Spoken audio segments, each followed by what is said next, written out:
Hey everybody, welcome to our weekly Ecosystem Office Hours call. I am your host Jinx and joined as always by the best and brightest in the Pocket ecosystem.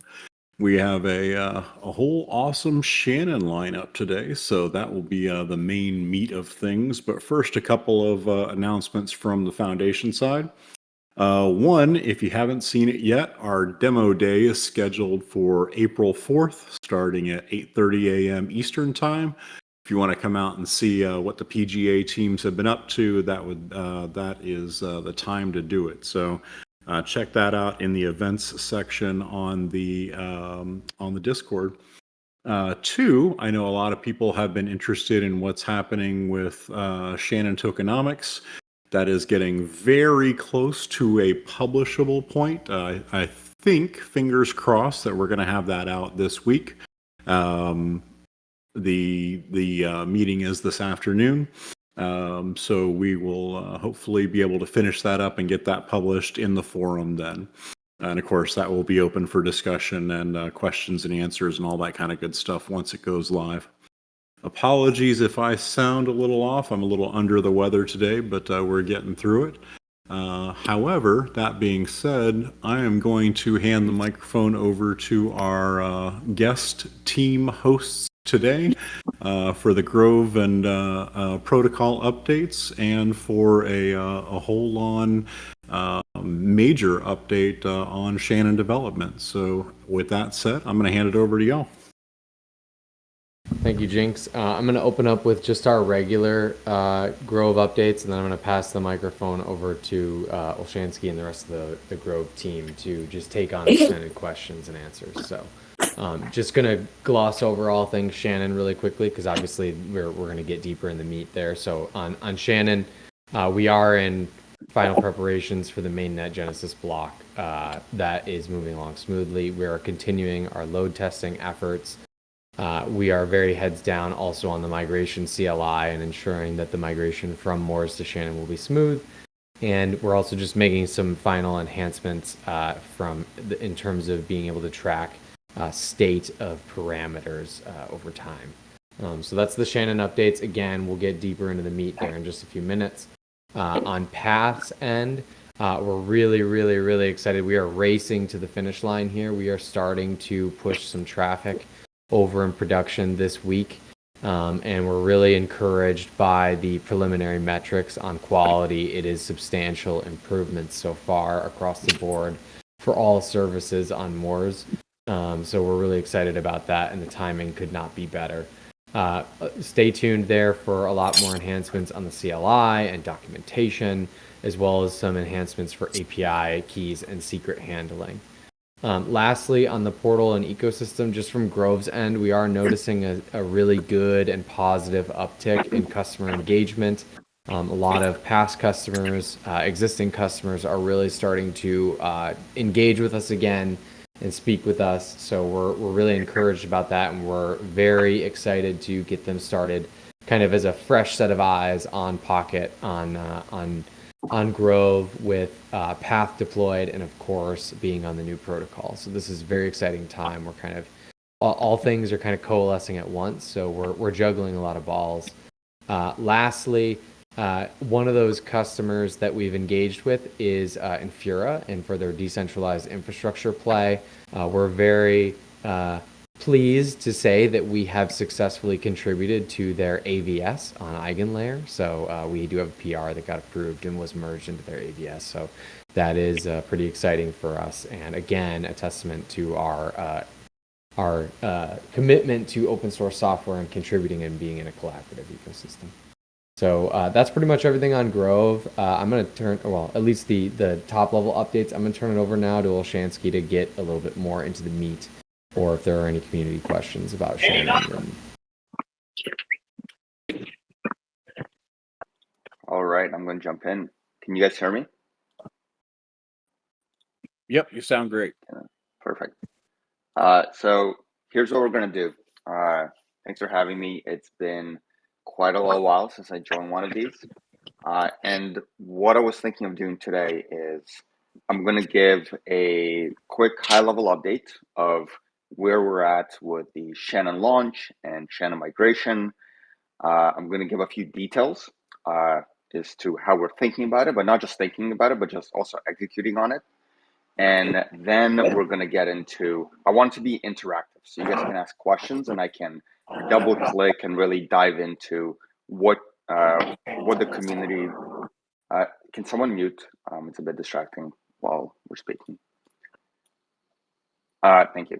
And then what I want to do then is basically double click into what you guys are interested in learning about, because I can spend the next 20 hours going as high level or as low level across the entire protocol or the gateway stack. I can talk about ideas I have a year, 5 years, 10, 100 years from now, but what's important now is the execution of the team over the next 1 to 4 weeks. And that's what I would love to have your questions. And also whatever questions you have will be part of we'll use them to field the documentation, so that in the same way that we have full node and validator questions, your Shannon migration questions will go there too. So that's the plan. And without further ado, what I'm going to say is these docs are live. These are the migration docs. And I opened up the diagram in a separate page. I don't expect anyone to go through this line by line, but the thing that I'm going to be highlighting are just these top level headers to give everyone an understanding of like, what does a migration even look like? And to provide some additional context, if we look at other blockchains in the industry, you can think of Celo, which recently migrated from an L1 to an L2. You can think of new chains, which kind of launch from nothing. We are doing something that has never ever been done before, to my knowledge, which is going from one cryptographic key scheme to another cryptographic key scheme while maintaining the same state.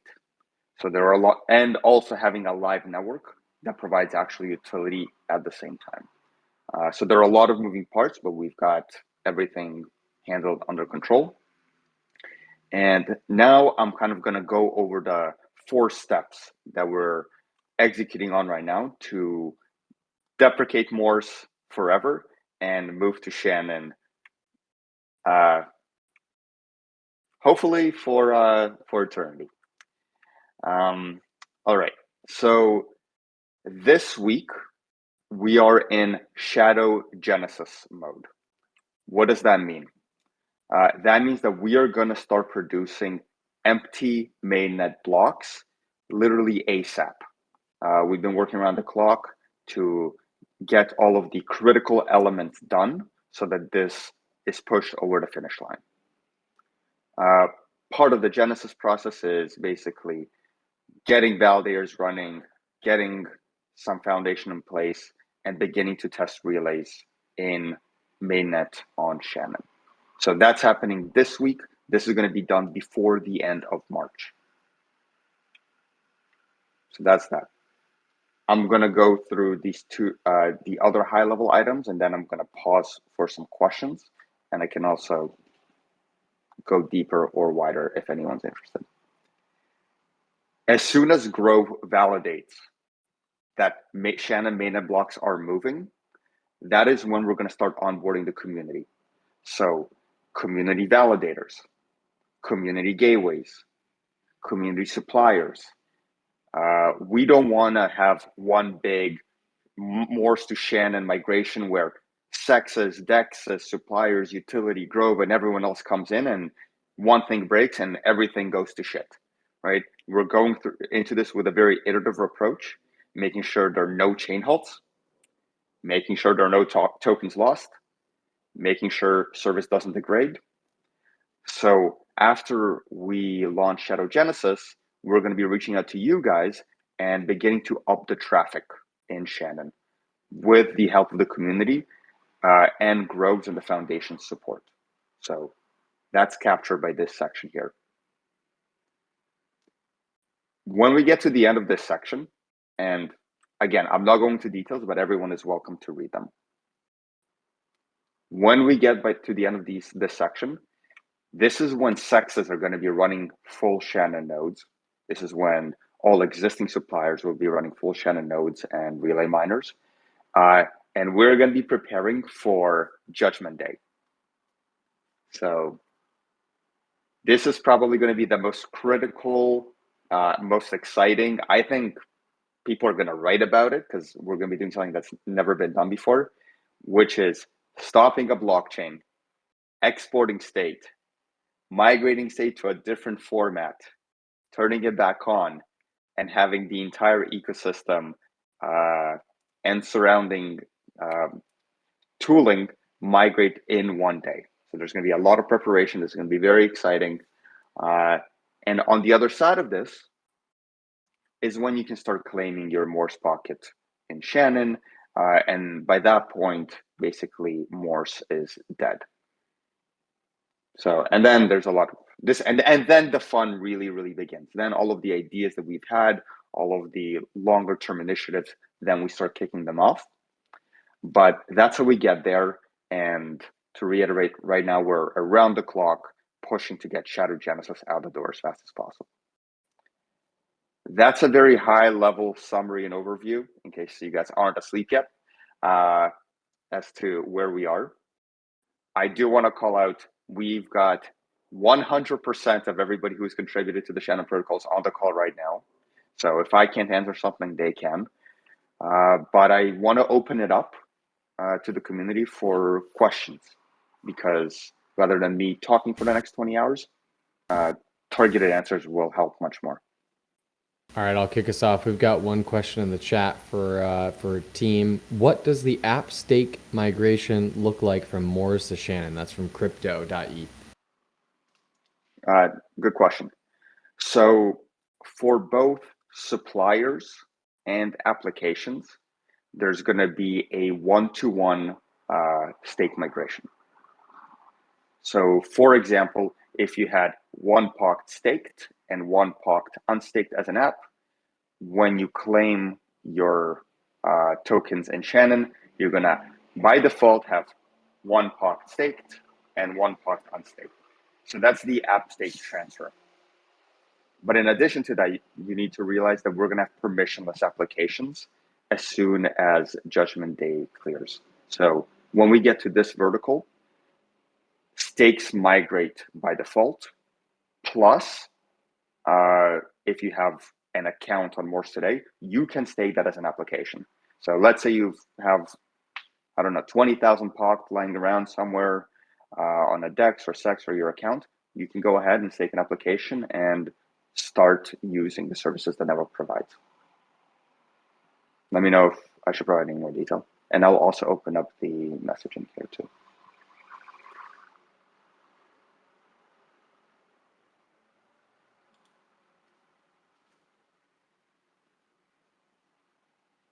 Crypto Doe, did that answer your question? Yes, sir. I'm also curious. Well, you said there's going to be a change in cryptographic scheme. So how is the user going to claim their original stakes or their coins out on the other side on Shannon? I'm very interested in that process since it's very novel. So I'm gonna, firstly, I'm gonna say after the call, do look at the docs, everything under migration. We have tons and tons of details here, but now is not the forum to discuss that. But I will try to summarize it in 60 seconds or less for everyone here. We are part of the Cosmos. We are entering and joining the Cosmos ecosystem, right, on mainland. So something, for example, if you guys can see my screen, something like ibc.fun, where you can trade, basically have a UI and have access to all other tokens right away. We are just going to be able to seamlessly integrate into this because we're going to be using the same key scheme as all the other chains. For example, something like XLR, we're going to be able to integrate them without writing any code, right? It's going to be off the shelf. So this is why we're migrating to SEP 256, which is what Bitcoin uses. In Morse, very early on, a decision was made to fork Tendermint for very valid reasons at the time. and that uses ED25519, which is an Edwards elliptic curve. Now, what we're doing is moving from Edward ED25519 to SEP256 so that we get stuff like this for free, so that we can integrate with Kepler Wallet, so that we don't need to rebuild the tooling that everyone else has built for us and get more liquidity, get things like restaking with Babylon, straight off the bat. And the way, so this was a long-winded way of explaining why we're doing this. But the way we're doing it is that you're going to use your Morse private key to sign a message that's going to go onto the Shannon blockchain, and we're going to validate it and then basically give you the tokens to your new Shannon account. There is a user diagram that I believe is right here.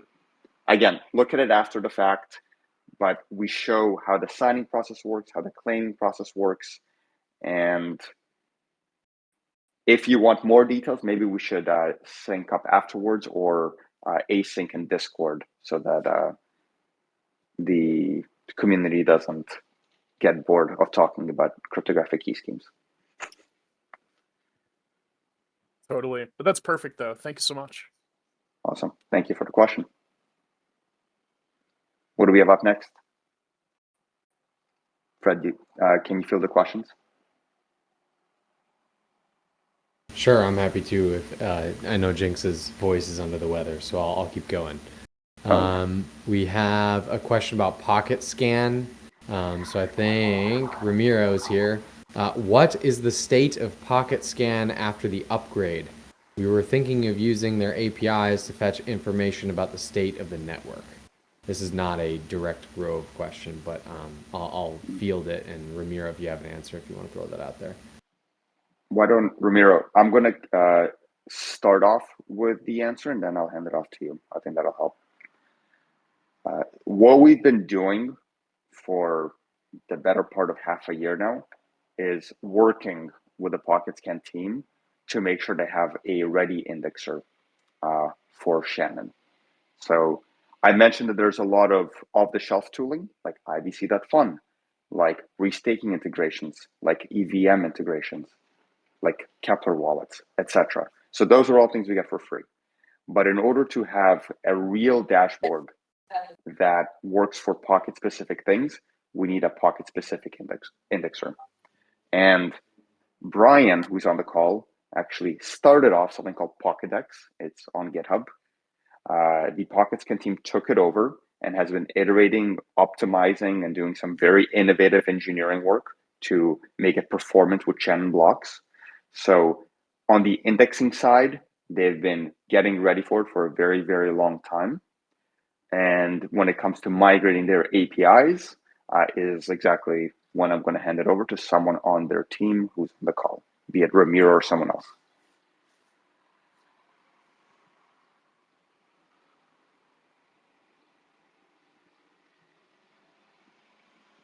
Sorry, I didn't get that last part. You're handing over to me? Yep. Yeah. So the question is, everyone is wondering what happens to PocketScan's APIs after the migration. And we know that you've already started indexing the data in a custom way for Shannon. But what's the plan for the APIs? Yeah, there is an API already in the Shannon Explorer, so we're expecting to have that running on mainnet too. So you will have access to an API just like you have in Morse. Maybe not the same amount of characteristics that Morse have because we are still developing some of the features, but you can request whatever you need and we will try to give it some push on that front. But yeah, we have an API already.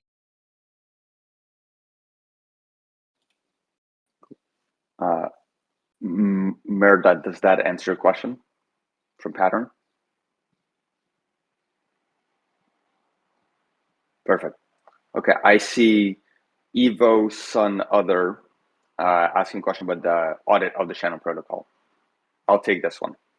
So we have been working with least authority, and we got the most important parts of the code base. Thesis. Defense. Sorry. Thesis defense. Stars. There have been many. Thesis defense. Thank you, Brian. We're working with thesis defense for audits, and we got the most important parts of the code base audited. So specifically, everything related to rank signatures was audited. Everything related to our sports Merkle tree was audited. Those are the places where there's real crypto happening. And we still have a retainer with them for any other small parts that we want to get audited. Getting the 100% of the code base audited would be inefficient and very, very expensive. But what I can tell you with the migration scripts is that the person writing them, Brian on the call, actually used to work for an audit firm. And we have very extensive end-to-end testing. Our team is doing very, very careful reviews.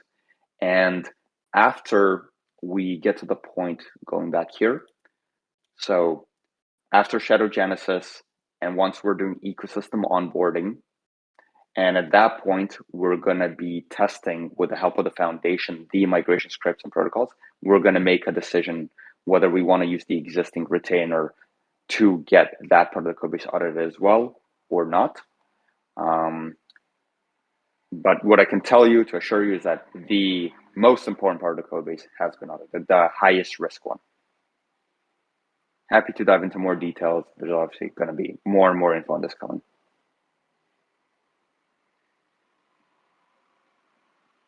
Evos another. How does that sound for now? I'm going to move on to the next question to save time, but just keep sending messages. With the migration, will we be receiving a new token or same token ID, just a new format for the data and don't have the same token ID? By token ID, do you mean ticker, as in POKT? Or do you mean your address? B sharp. I'll start answering this. So with regard to the, because I can answer both, your address is going to be different. So if you guys have used Cosmos or basically any chain in Cosmos, you would see a little prefix. So Osmosis, lots of random hex characters. We're going to have the same thing, like POKT, lots of random hex characters. So your address is going to look different. But your token, but POKT will stay the same. And this is where the foundation is really going to help us out during the migration process to make sure that on Judgment Day, they're ready with the full nodes. They're literally going to be running them even a week before the migration happens. And it'll be seamless to the point of no one's going to know that the migration happened. There is, as a fun little note, one of the founders of Celestia tweeted when they launched their mainnet a fun meme of before mainnet, nothing. You cheer for a second, and then after mainnet, we're aiming for that too. But then this right side is where the fun and the rocket ship really takes off. Okay, so B sharp, I meant ticker and contract address. So tickers is the same contract address. I think that's related to the bridge, and I will delegate those questions to Jinx, who can pick those up after. All right, moving on. Will the API RPC JSON endpoints for a node be different from what's a Shannon? Yes. I'm just going to keep butchering names. Ajes, basically childhood TV show character. He-Man, right? Sorry. Yes, it's going to be completely different. So the entire API for Shannon is not backwards compatible with Morse, but questions like this, we're going to be putting in the FAQ, we're going to be writing support. The good thing is it's fully compatible with Comet BFT and IBC in the Cosmos SDK. So there's probably a ton of open source libraries that'll make it easier. It's going to be a little painful at first, but it's going to look familiar, and I don't expect many issues. I can give you an example. I actually had a staking UI company reach out to me last week saying we're willing to do this for you for free because they already do it for other Cosmos chains. So just one of the many other things that we get for free by being part of the ecosystem. So that's that. Next up, will a blog article be posted for token holders, servicers, and validators that provide idiot-proof step-by-step instructions on how to migrate tokens from Morse to Shannon? Yes, it will. We will have not one, not two. Actually, I'm not going to say how many. We will have multiple. And what I'm showing here on my screen, these steps, this is the very first complex iteration that's not idiot proof, but we really wanted to bias to having something up and merged rather than nothing.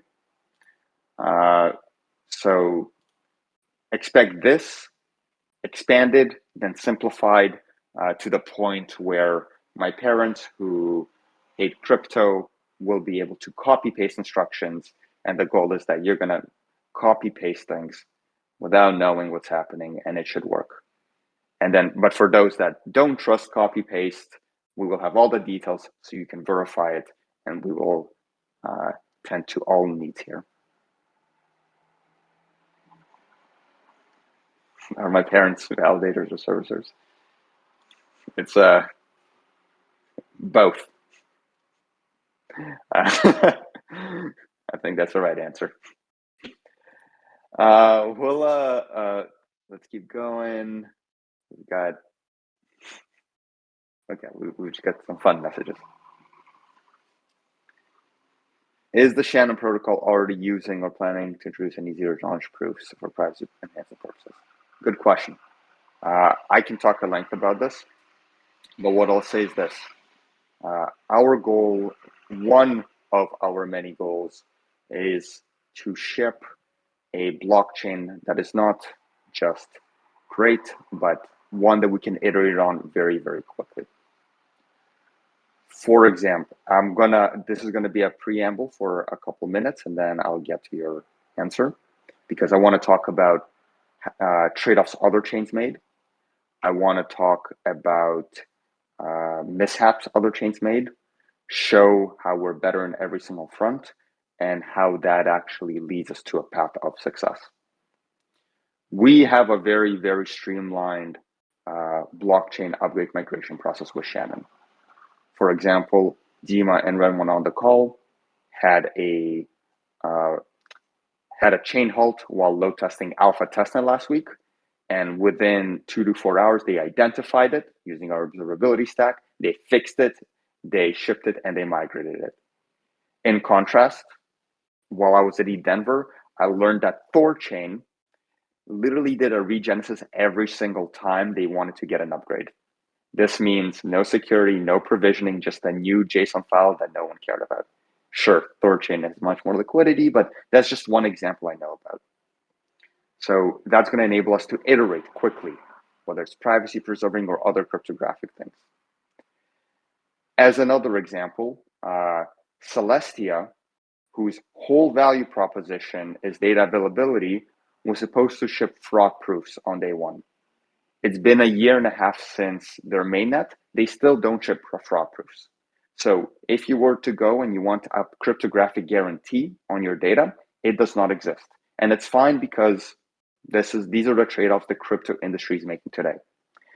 By contrast, the API counter, the on-chain API counter mechanism that POKT provides is cryptographically secure, not using zero knowledge, but using what we have. So I actually think we're way ahead of a lot of other chains.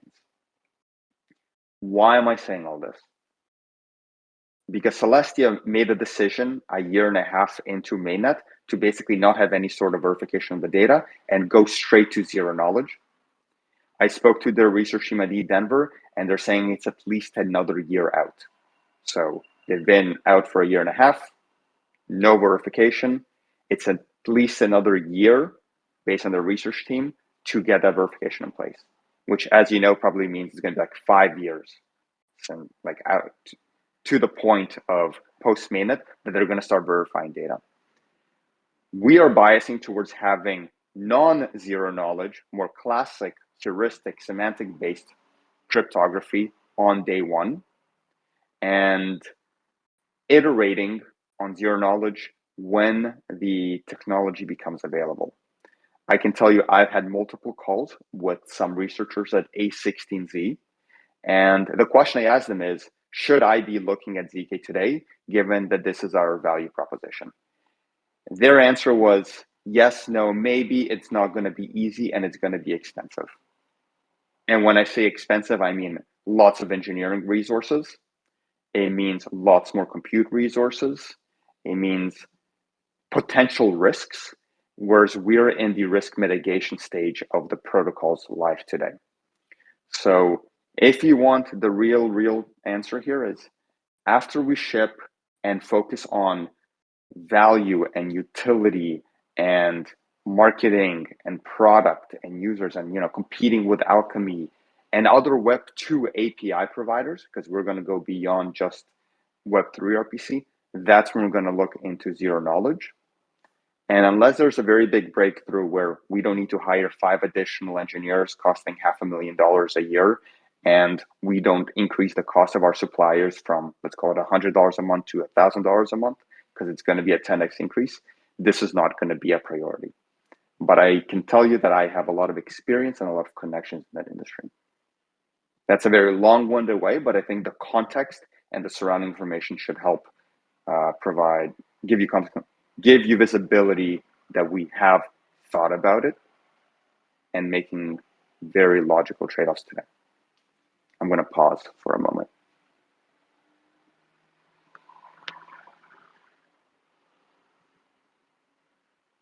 For sure.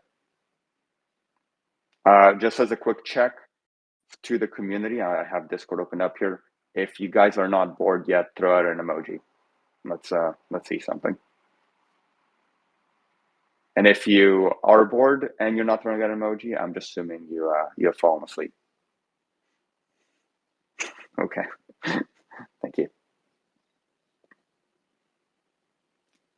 I'm gonna pause. Any other questions from anyone here?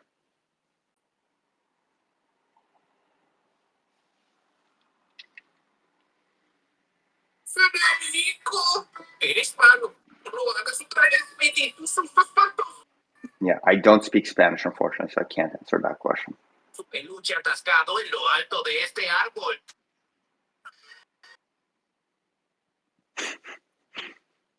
If we have any Spanish speakers in the house and that was a real question, I'd appreciate your support here.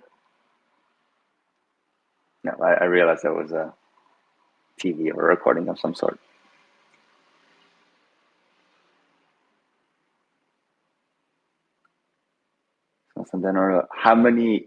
Someone asked in the den earlier, how many nodes it would take to support 50 billion relays in a day? Any estimate? Good question. So as we're moving, as always, like given this call, I'm going to provide some context and then answer the question. We are actively in parallel to launching Shadow mainnet. We are also running a 10 billion relay load test on beta testnet. So these efforts are happening in parallel. We're identifying hiccups, we're identifying on-chain, off-chain issues, infrastructure issues, and fixing it along. The key here is that there's no easy answer because it's nuanced and multifaceted. It really depends on the number of applications and the number of services that we're using here. So like to give you guys an example, it's let's say you have one car, one driver, and you want to drive 50 miles. It's quite easy to understand. It's like, this is how fast you're moving. But now what if your goal is to cover a total 50 miles, but the types of cars are, but there's lots of different types of cars. Some are EV, some are gas may end. You have 100 drivers and your goal is to just cover a total of 50 miles all at once. It really, really depends. So what we're doing is we're pushing the protocol to the limit by having a very heterogeneous, so versatile set of suppliers, applications, services, and etc. And once that works and on-chain and off-chain scales, then this is where the magic of Shannon happens. There's adaptive complexity, which is what Ramir and I worked on. The moment we can support heterogeneous load tests, whether it's 50 billion or 100 billion or some number that you can't even comprehend, it doesn't really matter because the on-chain and off-chain algorithms are going to scale while maintaining the security of the API counter.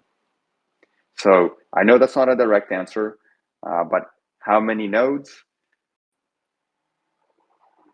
I don't want to answer that question right now, but as soon as we finish our 10 billion relay load test on beta testnet, which will happen after we start shipping shadow mainnet blocks, we're going to provide the details there. And I think visibility into how that load test works will be a good proxy into supporting 50 billion relays in a day. How's that as an intermediary answer until we get a real answer?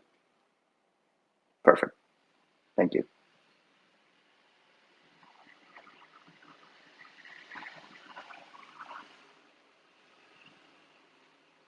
All right, we're still here. You guys, and just note that this is the first migration call that we're doing with the entire protocol team. Well, with I was going to say the entire growth team, but a few of us are working to make sure the service is up and running and with a high quality. So for those that are not here, thank you. But we will have more of these, especially as we start onboarding both suppliers and gateways, and even just, if you're just an account holder and you're struggling with the migration process or have questions, we're going to have more of these calls. I'll be here for future calls. The documentation is going to become a lot more idiot proof. So kind of like that image with the sunglasses in the message thread. That's what it's going to look like. But I will pause embarrassing myself here for a moment. All right, so I'm looking at a screen. I'm seeing lions, gophers, axes, octopi, cats, floating heads, and spiders, ducks. Any other questions about the migration process? And I will also call out that if you guys, I will speak for myself personally, but it's very much a culture of how we operate growth, being very documentation driven. So please do leverage the Discord threads and text communication with the expectation that we won't reply right away, right? Our priority is to make sure that mainnet blocks are launching. It's to make sure that the Path SDK is functioning. It's to make sure that our service is up and running, and we're doing our best to balance the two. But the beauty of leaving comments in Discord is that we can leverage that to update the docs. We can link it to other people that have the same questions, and we would really, really appreciate if you post thoughtful questions there.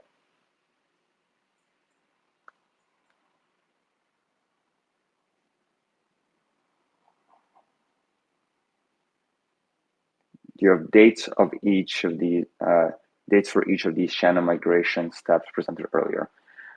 What I will say is that the Shadow Genesis, literally getting blocks running, goal for that is before the end of the month.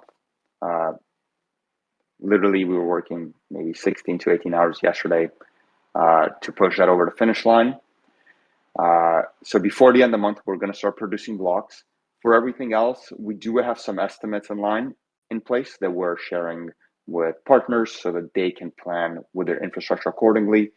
But I would rather just kind of once our external dependencies give us a thumbs up, it's like, yes, we are running, because there's lots of unknowns there. I don't want to commit and promise on behalf of others. So as soon as we have a hard deadline for each of them, we'll be sharing it. But I can assure you that there is no way to work faster or harder than we are right now. And will bias to over communication.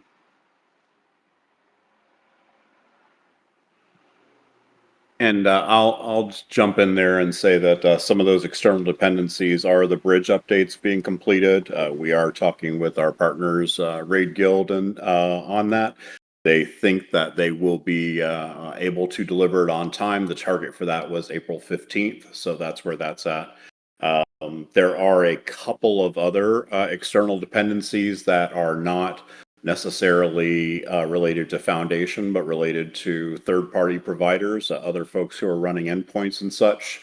They have their software stack that needs to be updated as well, and I've been reaching out and trying to coordinate with them. We want to make sure that we don't leave anybody in a lurch because they needed a little bit of extra time to finish up their updates. So that's part of the unknowns right now that are adding a little bit of flexibility into that. But from where I sit, it looks like everything will be ready by the 15th. So that's our working target.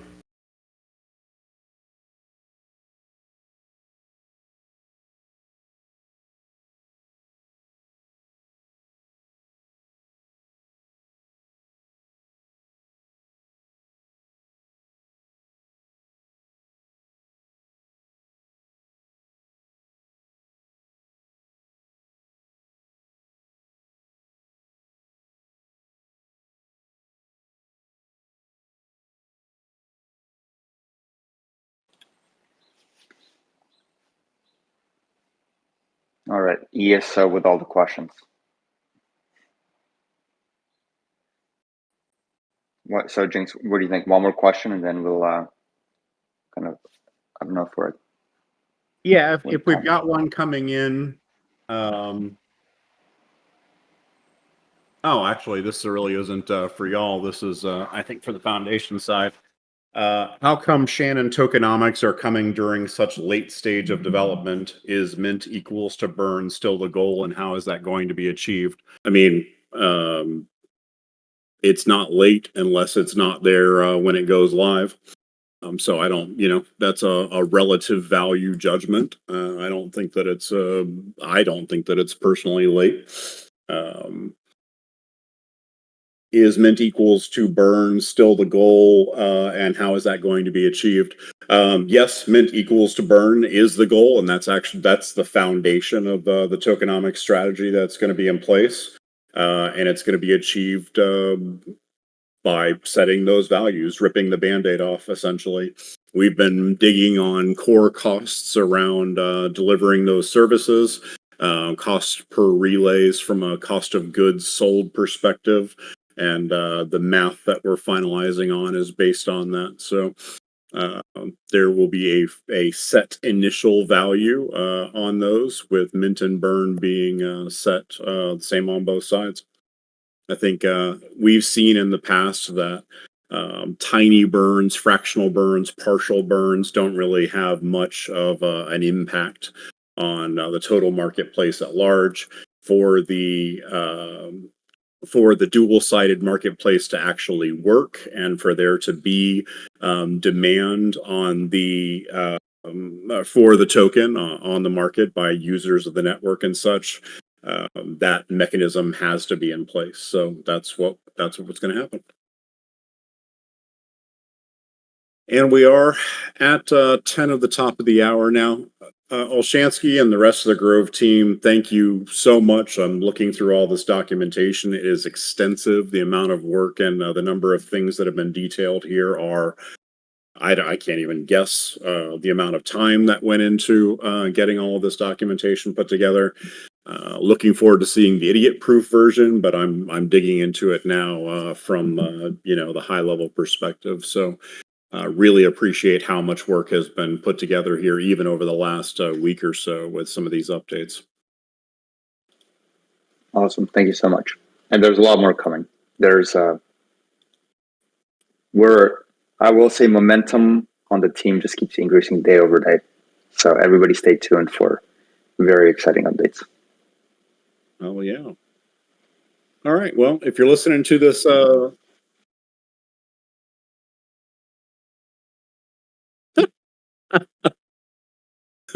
y'all got a whole soundboard of me, huh? All right. So, thanks everybody once again for coming out here, and stay tuned for the additional calls with follow-ups, and of course, keep an eye on Discord as well, because a lot of this stuff is going to be published out there and pinned and all the rest of that. So, we'll talk to everybody again next week, same time, same channel. Thanks, y'all.